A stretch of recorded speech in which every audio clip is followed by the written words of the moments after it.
Magandang hapon mga kabonsay, no? Update lang mga kabonsay sa greenhouse natin mga kabonsay. Malapit mga kabonsay. Ayan mga design na mga kabonsay. Ayan. Nakahanda na rin mga kabonsay yung mga lupa natin na may ipa. Ayan mga kabonsay, dinadayo na ng manok, ano?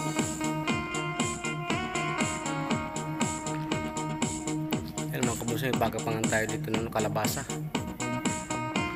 Release ba?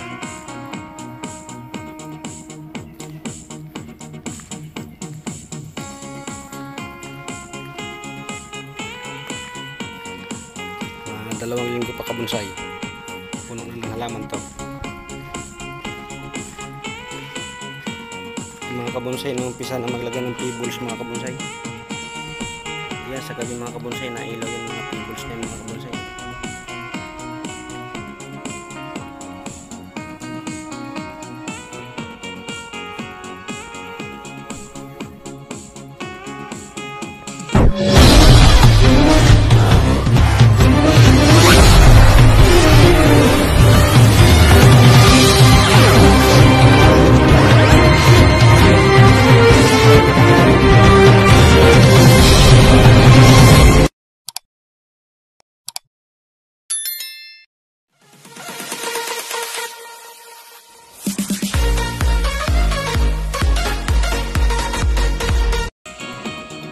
Tayo sa taas mga kabonsay.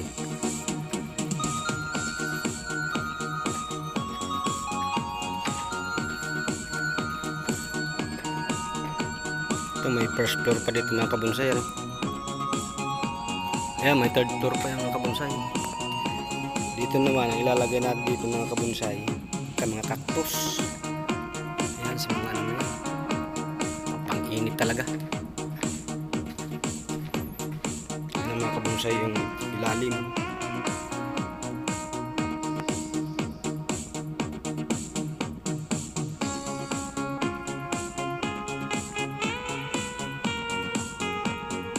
Ito tayo sa taas mga kabonsay.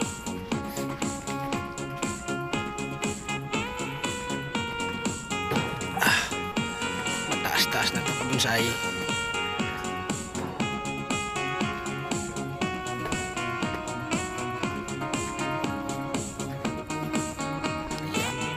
Bonsai.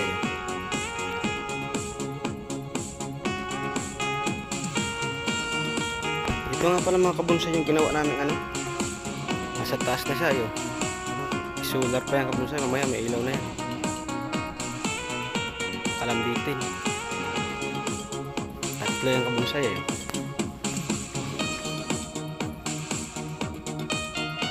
Kasi ito yung bubong mga kabonsay, malapit na ako sa bubong.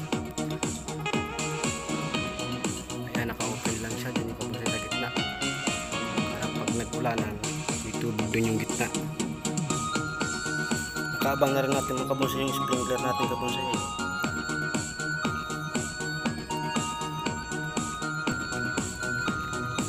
Ito mga kalalagay lang itong mga kabonsay kanina. Labas tayo mga kabonsay. Ayan yung bato, pebbles. Kabonsay, ito naman yung kubo, no? Para magandang pahingahan natin dito. Napatag na rin. Ito na mga kabonsay yung bangka natin. Inumpisahan na rin, ano? Inalagyan na ng espalto. Ayan, espalto. Para yung tubig ano lang, mag-steady lang, ano? Kasi nung wala pang espalto ito mga kabonsay, wala, mabilis maubos yung tubig. Ayan, espalto.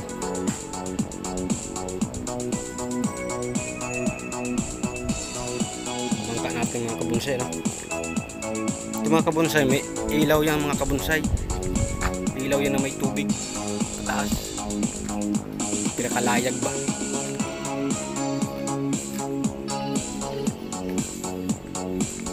Mga kabonsay, dito nagluluto ng espalto, no? Isa. Ayun, dami pang laman.